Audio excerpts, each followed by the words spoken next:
Dr. Mandarino, thank you for minding the waiting room. If you can just kind of make sure we get people in as they show up. I am going to start to share my screen and get going this morning.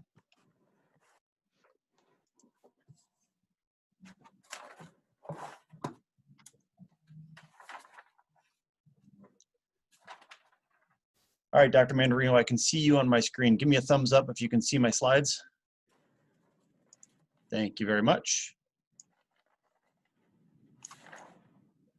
Well, good morning and officially welcome back, everyone. If you note, I've got back in quotation marks. This is one of the strangest things I've ever done, welcoming everybody back virtually like this. But it's kind of what we're doing these days. And so I do want to say on behalf of the Board of Education and the whole administrative team and really everybody, just welcome back. It's good to see your faces and it's good to get going. This isn't the way we wanted to start the year, but it's the right thing to do. It's the way we're going to start the year. So I'm going to jump in and, you know, obviously, as we've said in the past, if you have questions, reach out to folks. I'm going to try to cover a lot of material today, but you're also going to be able to meet with your building teams and with some of the other central office folks in the next couple hours. And so I appreciate you being with us this morning. And it's, you know, there's bittersweet parts of this. I always look forward to the start of the year when we can, why is my slide not advancing? Oh, that's why. I look forward to the start of the year so much because we get to welcome everybody back with our students and our marching band. And it's always this really fun electric start to the year. And so, you know, I was racking my brain, you know, just wondering, what do we do about this? You know, I don't want to lose sight that that's the way we start our school years. And so what I've done, knowing that many of you are at home, is I've arranged for one of our marching band members to be in the front yard of each of your houses. So you could, no, I didn't actually do that, but that would have been awesome if I did do that. We did the next best thing. We invited one of our amazing students to join us this morning. And is Mrs. Cunningham, is Gianna with us right now? All right. And so, Dr. Mandarino, we need to find Gianna and make sure that she is unmuted. Can you help me locate her? You got her? Gianna, can you say hello to us this morning? Hello. Thank you so much for waking up early today. Normally at the Institute, I would be asking everyone to rise and put their hand over their heart for the national anthem. And so I'm getting a little bit of feedback here. Mike, can you mute everybody and then unmute Gianna again?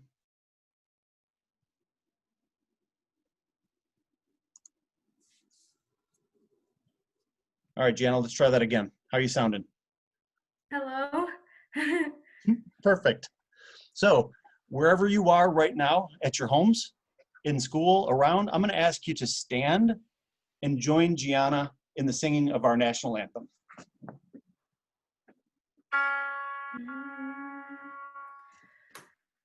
Oh, say, can you see by the dawn's early light what so proudly we hailed at the twilight's last gleaming, whose broad stripes and bright stars through the perilous fight o'er the ramparts we watched were so gallantly streaming, and the rockets rang up, the bombs bursting in air gave proof through the night that our flag was still there.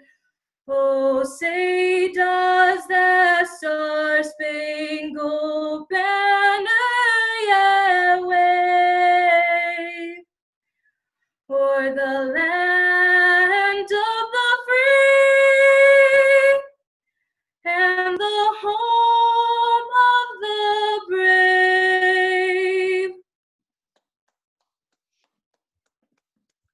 give Gianna a big round of applause, albeit quietly from your Zoom spots. Gianna, thank you so much for joining us this morning. It's important for us that we always start the year with our kids with us, and thank you for representing. Gianna is a senior at East Leyden, and so we look forward to you getting back to school next week, albeit virtually, and hopefully we'll get you back in the hallways very soon. So Gianna, thank you. You're welcome to stick around with us if you'd like. You're also welcome to go back to sleep.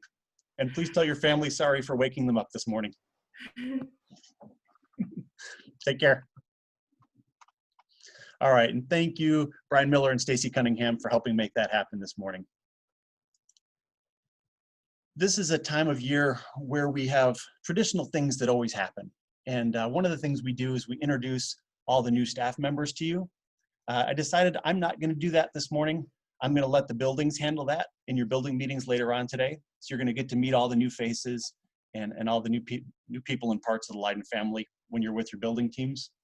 We also lost our Institute Day at the end of last year, and we didn't get to hear retirement speeches, and we didn't get to hand out service awards. And so we still have all the service awards. So I want to make sure you know, all of you who celebrated milestones last year, 5 years, 10 years, 20, 35 years, we have your certificates, we have your gifts. Those are going to be distributed to your principals to get to you when we're able to do that. So I just wanted to make sure you know that we didn't forget about you either. I also want to start with a huge thank you to some superheroes at Leyden. Our food service workers, our maintenance staff, our transportation staff, they've been here 5 days a week the entire time that we've been closed. Even when we were back in phase 2 and we were on a stay-at-home order, they were here every day, making sure our buildings were in good shape and making sure that our kids in our community got fed. You can see a little number in the top left corner there. Today, we will surpass 272,000 meals that they have served to our community during this pandemic. And so I just want to really celebrate them. I know you can't hear, but let's give them a big round of applause.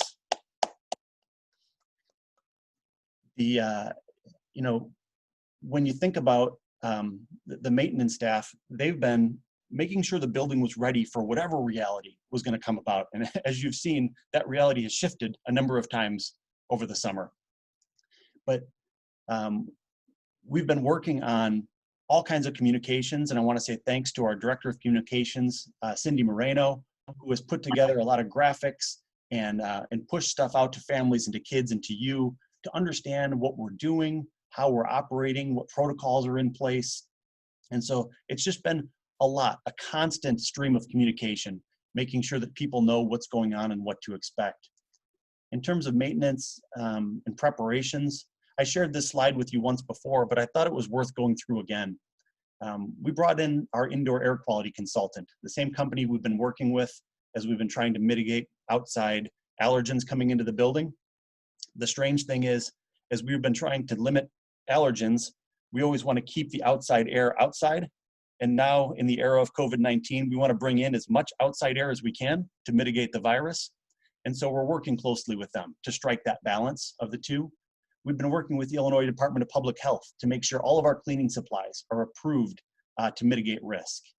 We've brought in training for maintenance and custodial. They've set up daily and weekly cleaning and disinfection protocols. We've purchased 80 touchless thermometers to use at the entrances, to use for athletic events and for driver's education. We're installing hand sanitizer stations in every classroom throughout the district. We've purchased 12,000 cotton masks for our staff and our students. And actually the state just sent us another 3,500. So now we're over 15,000 cotton masks. We've installed 4 thermal cameras. Some of you saw those today when you came into the building for the first time. So we can check entrances as people come in. We have 2 at each high school where the student entrances will be. There are posters and visual cues all around the school. We've put in plexiglass dividers in the common areas where there's a lot of interaction with the public. So there's been a lot going on to get us ready for whatever is going to happen. Another big thing that's happened is the master schedule, which is always built over a period of months. We decided to completely throw it away and start over. And so I want to specifically thank, in alphabetical order here, Tatiana Benuma, Myra Carrera, Jason Cummins, Terry Rose, Jackie Shammert, Brian Weinert, and all of our counselors and all of our technology staff. They took on the Herculean task of building a brand new master schedule in just weeks so that we were ready for this new paradigm that we're jumping into next week. I've been given welcome back speeches like this for 12 years now. And every one of them, I talk about the importance of community service. I didn't want to break my streak, but I don't know what community service looks like this year. I do know that our mission statement says we are to educate, enrich, and empower our students and our communities. That's part of our mission, is to build up and empower our communities. And so what I always say is, if you're a coach or a sponsor or you're in charge of a group, to give up a practice, give up a club meeting, give up a Saturday, and go do good things in our community, make our community a better place. I don't know what that looks like this year. I don't know when we will be able to do that kind of physical, hands and feet kind of community service, but I do know that our world needs it more than ever. There are people with more needs now than ever, and so we can't lose sight of this. This is part of who we are, and it needs to stay part of who we are. Let's go in the Wayback Machine. March 13th, 2020. That was the last day we were all together. Ever since March 13th, 2020, school's been closed physically, open virtually. And I thought about, boy, that was Friday the 13th. I even almost put the movie poster up from Friday the 13th on this slide, and I thought that's maybe the wrong way to start the school year. So I just went with the calendar. But I want you to think about that. Friday, March 13th, a whole lot has happened in the world since then. We've seen a global pandemic just rock the world and our nation and Illinois and our local communities. We've seen people get sick. We've seen loved ones die. We've created new terms. We now all talk about social distancing and doing things out of an abundance of caution, and whether or not to wear an N95 mask. All these new words have come into our vernacular. But another huge thing has happened. Our country has woken up to racial injustice in new ways. And we've seen horrible atrocities, but we've also seen people rallying to say, we've had enough and we need to make change. And that change needs to happen globally and nationally. It needs to happen locally, and it even needs to happen here at Leyden. And so when we think about what's gone on since March 13th, I want to ground it in the realities of our local community. In a lot of ways, when you think about our community, some of the things that make this an amazing community also work against us when we're dealing with those two huge realities.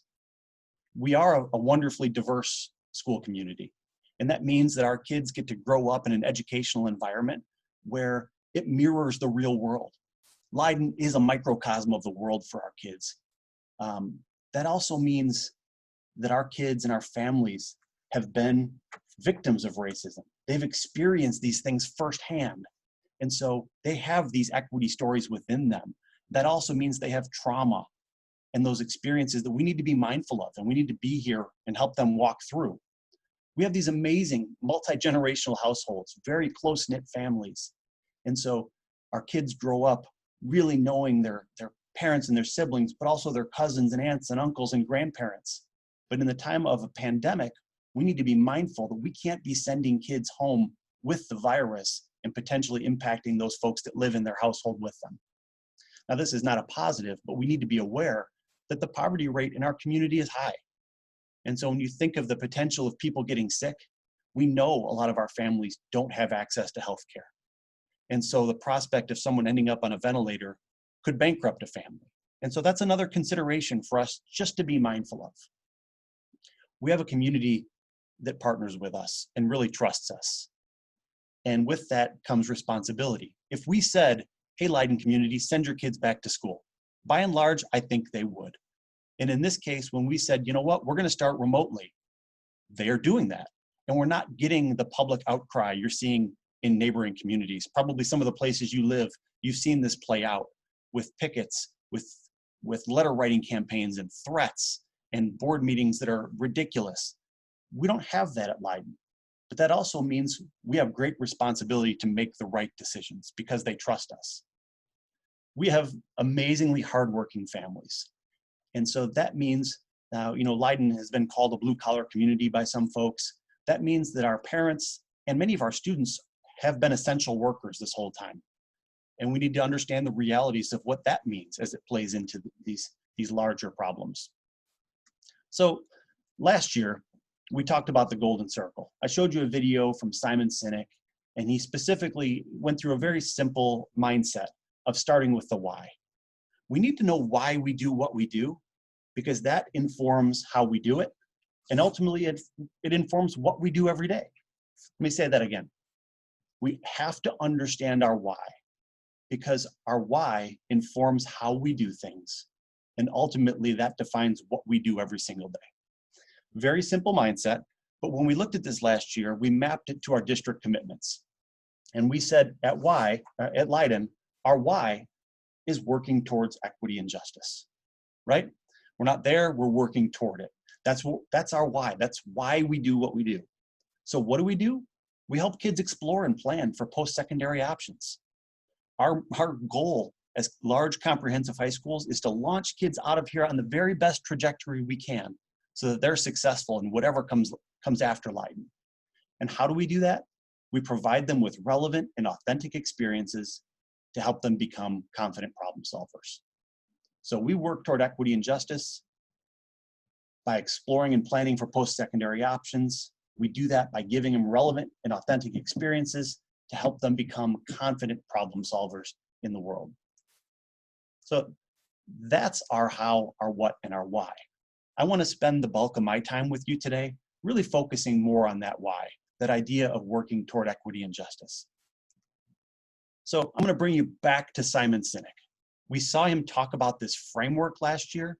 Now I want to get deeper into the why. So let me show you what Simon has to say. So a good example of what a why sounds like, I'll tell you a story. I did some work with the Disney Imagineers. These are the people who build all the rides, design all the parades, all the shows, the boats, everything like that, the ships. Everything that's not a movie or merchandising, basically, the Imagineers invent it, build it, design it. And I was giving a talk about the why and the golden circle to the Imagineers, and somebody asked the same question, which is, can you give us an example of what a why looks like or sounds like? So I picked a random person in the audience, and I asked him to give me a specific story that helps me understand, that really captures what he loves about being an Imagineer. And he told the story. You have to appreciate that he told over the course of 7 minutes, maybe, basically of how he was the lead engineer on a ride. And he went to, I should preempt with, I should tell you this, that he didn't know this.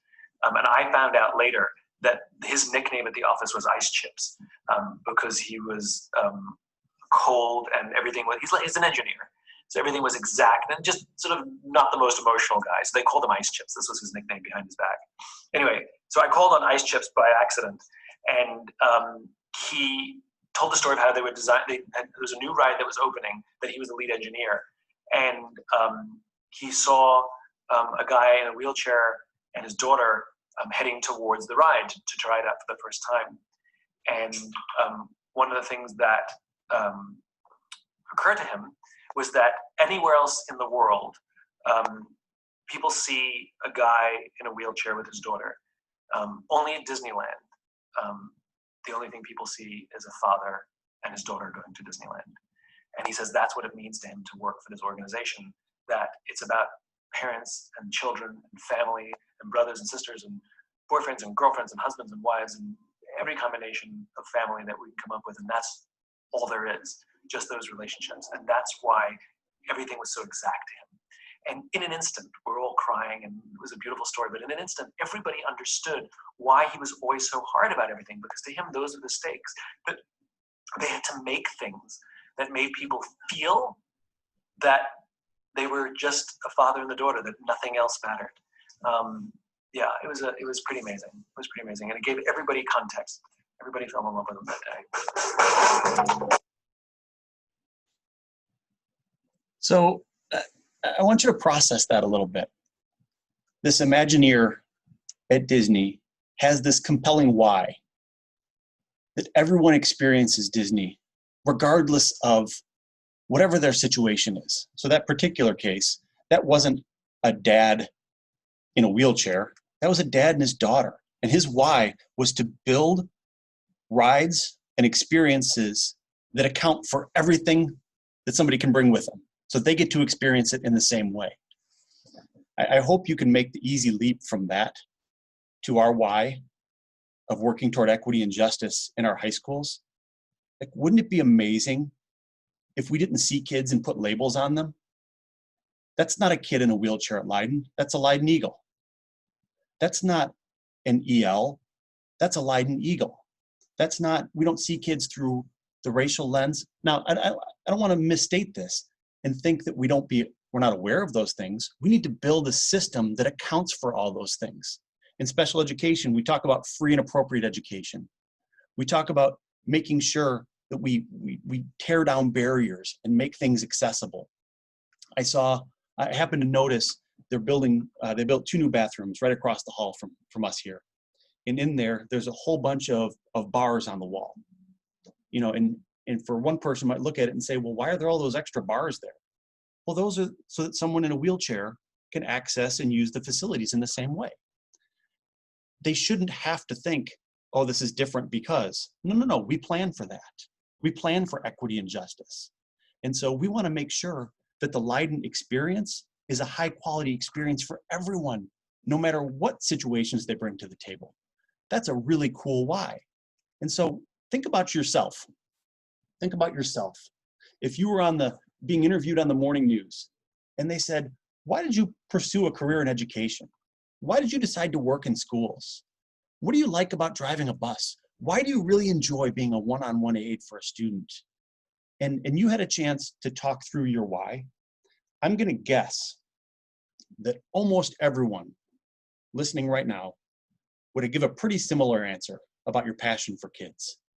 You might wrap it a little differently. You might talk about a teacher or someone who motivated you in the past, but ultimately it comes down to something about making a difference in the lives of kids. And so if that is your why, if your why is something along the lines of making a difference in the lives of kids, and you plug that into Leyden's why of working toward equity and justice, think about the power those two things bring together. And so I was at a conference once, and they did this really simple activity. They asked everybody in the room to raise their right hand.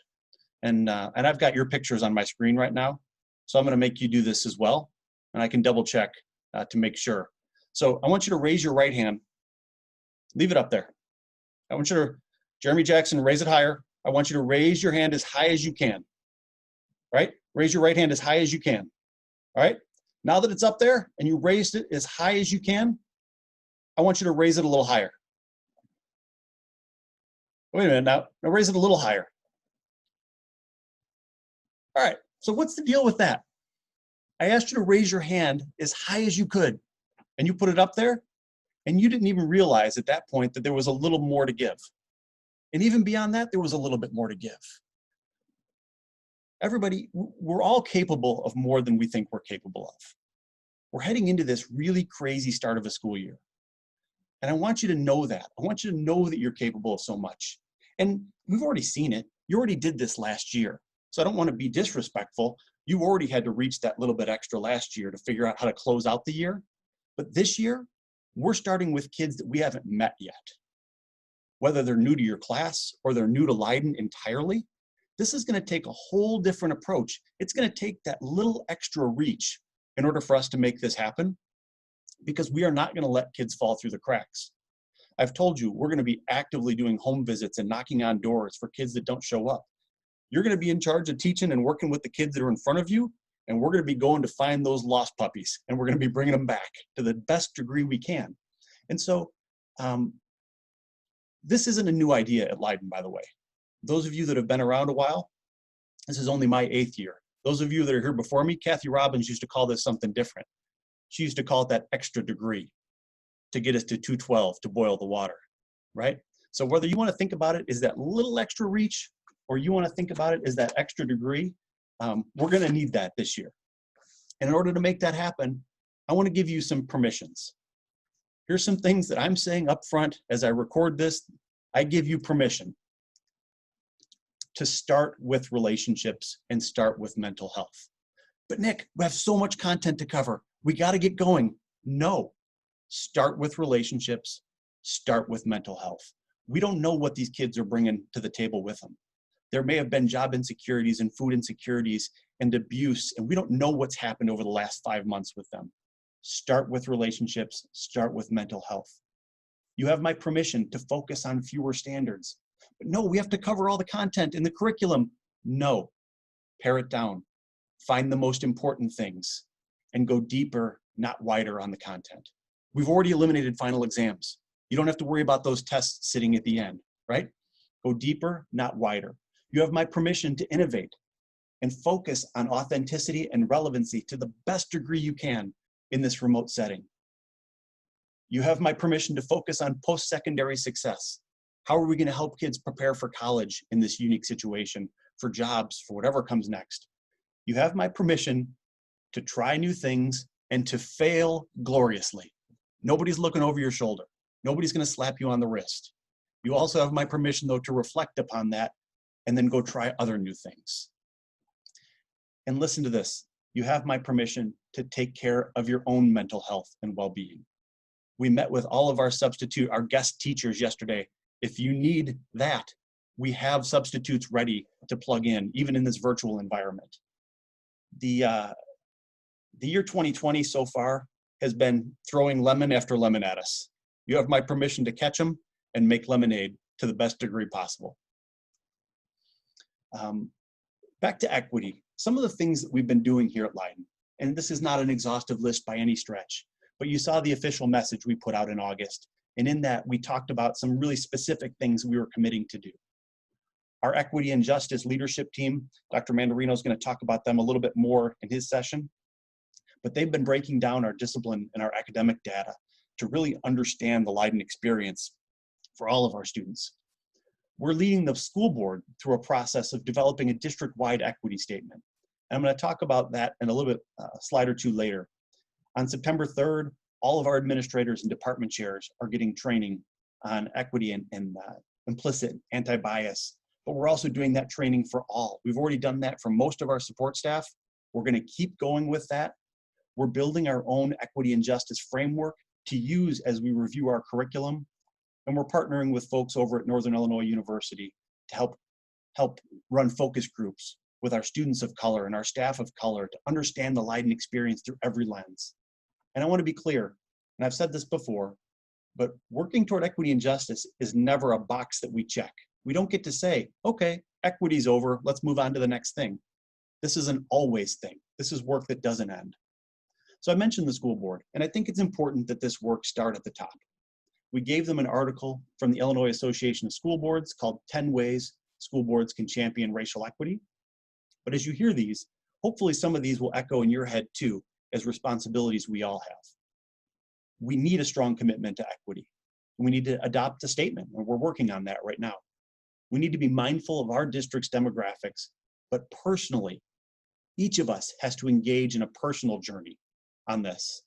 We need to challenge the status quo, and that means getting rid of policies and practices that support disparities. We need to use our money in ways that helps drive toward equity. All this needs to be informed by data. And we don't do this by ourselves. We partner with our elementary schools, and we partner with our police department, fire, and parks, and libraries. We don't operate in isolation. But we do have to expect opposition because not everyone is at the same point in this journey. And so we push through. A lot of us have been reading Zaretta Hammond's Culturally Responsive Teaching in the Brain, and actually going to training specifically with her. And she tells us, as teachers of culturally diverse students, and we can change teachers out for educators, we need to educate ourselves about the realities of structural racialization in society. Folks, if we're being honest with ourselves, there's racism throughout the world, throughout our country and our state and our communities, and there's racism in our schools. As soon as we can admit that and start to work at it, we're that much further ahead. But schools were not built at their beginnings, at their onset. They weren't built for all kids. And so it's incumbent upon us to find the ways where it's broken and start to fix it. And so that's the work that this needs to be. over the past summer, we've tried to infuse equity as we've designed a schedule and a curriculum, as we've planned for technology, and really how we've made every decision. Before I go into those, I just want to be clear, we don't have this all figured out yet. We're not perfect, but we are getting better. As long as we keep equity at the forefront of our decision-making, we're gonna do well. And we do this, why? Because our kids and our community deserves it. I told you, it's in our mission statement, right? We've got the word community in there. So you're gonna go into more details on these things, but in regard to our schedule, we learned last year that kids were falling through the cracks. It was too much for them to manage. So we rebuilt a schedule where kids take 3 classes at a time, plus their PE, health, or driver's ed. We wanted to make sure that teachers could provide feedback and build community with just 2 or 3 courses per quarter to narrow the focus. You have less kids to be in charge of because we want a higher degree of care. We built in flexible time in the morning for meeting and for planning. We have a window in the morning to support the pickup of lunch so that that can keep happening. And we built in office hours in the afternoon and 1 time per week after hours so that our teachers are always accessible to our kids. The curricular design, it helps to think about this through the lens of a student. And so a freshman who might be starting this week, maybe they're taking just algebra, English, and biology in addition to their PE for the first quarter. But then second quarter, they move over and they take global studies and Spanish 2 and DigiLit, but the PE stays through. And you can see an example of what that might look like for a senior. And obviously every kid has a different reality within this framework. This enhanced remote learning, we're calling it. You're gonna go to school Monday through Friday, periods 1, 2, and 3 in first quarter, 4, 5, and 6 in second quarter. And what we learned when we had our focus groups at the end of last year, and we sat down with groups of you to understand this, and we said, what worked well? What didn't work well? How can we do better if we need to do this again? Fewer classes at a time, more teacher to student focus, and later synchronous times. Kids weren't showing up to the early morning sessions. And so we moved everything a little later in the day to try to facilitate that. But as I mentioned earlier, technology worked and built us this house team model. So we're flexible enough that when we're ready to bring back 25% or 50% or 100%, we can do that. Working with our team here, we said, we'll always give you at least a week's notice before we make a transition up to 25% or 50%, because we know there's a lot of realities that play into that. And we'll give you more time if we can. In terms of technology, we're switching. We've been giving out hotspots for years to our kids. We're switching to a new program that allows unlimited data on those hotspots, so that as kids are tuning in for synchronous sessions with you and doing their work, we don't want Wi-Fi to get in the way. We're distributing new Chromebooks. Our seniors and freshmen have brand new ones, so now all of our students have touchscreen Chromebooks. We're re-upping with the call masking service. Last year, we gave you Rival 5, so you could call from anywhere and make it appear that you were calling from school. Now that's moved to a pay process, but we just bought it and we're gonna make that available again. We learned from students and from staff that kids need a consistent experience on Schoology. So we've given you a framework to follow so that when every kid goes in, they're gonna have a similar experience no matter what course. And we want a consistent usage of Google Meet so that kids don't have to know, well, this teacher uses Zoom and that one uses Google Meet and this one uses a third platform. As we've made decisions, we've been surveying stakeholders, parents and students and staff and faculty, and using the input of that to drive us. We set up 4 working groups that had lots of diverse stakeholder representation to drive the logistics and the curriculum and the self-care and all the different areas. We've been meeting over the last few weeks with the Professional Issues Committee to make sure that we're lined up in the work that we're doing. I have a stack on my desk of guidance documents, probably 10 inches high, of all the different guidance documents we've gotten from all the alphabetical organizations out there. But this has helped us coordinate with the Center for Disease Control, the Illinois Department of Public Health, the Cook County Public Health, the West 40 West Cook region, the Leyden area superintendents, the Illinois High School District organization. I've even sat in on the DuPage County superintendents and the Illinois State Board of Education chats. All of these have been weekly Zooms that I've been in over the course of the summer, working with all these different groups as we prepare for this. So as we come back to school, I should have put my quotes on back there. You know, where are you on this spectrum of stress? And I know we're all in a different place on that dial. Think about where our students are. Some are scared to come back. Some are frustrated because they want to be back. Where are our freshmen that have never actually been here before? How about their parents? They want their kids out of the house. They're scared to send the kids out of the house. We're all in a very different place on this dial. We don't know what kind of trauma kids have experienced. We don't know what kind of trauma, honestly, all of us have experienced. There's uncertainty and there's fear, but it brings me back to my first permission. We need to start with relationships. If we don't hit that, the other pieces aren't going to come. So you have that permission, you have that call to start with relationships. We always start the year imagining what success looks like. What are we trying to do? What are we trying to accomplish this school year? What are we trying to accomplish with this unit? And it's so different. I don't know that it's ever been a straight line. It's always been pretty squiggly, but I think this year it's extra squiggly. And we just need to kind of lean into that, know it, be okay with it. Because, you know, I mentioned this earlier, and back to my second superhero reference of the day. We have this amazing school community that trusts us. They're not beating down our doors. We don't have 500 people at a school board meeting. We don't have parents threatening to sue us if we go remote. We don't have parents threatening to sue us if we make them wear masks. It's a pretty crazy landscape out there right now. We're very blessed and lucky to be at Leyden, and that's very powerful, but with that power comes great responsibility. And so we need to make sure that we do right by everyone. And I think that's why we made the decision to start remotely. When we make the decision to go up to 25%, it's going to be with all of this in mind as well. And so I'm closing, getting ready to close here, but I gave you this analogy of raising your hand. And so we raise our hands as high as we can all the time here at Leyden. And I don't want to let kids fall through the crack.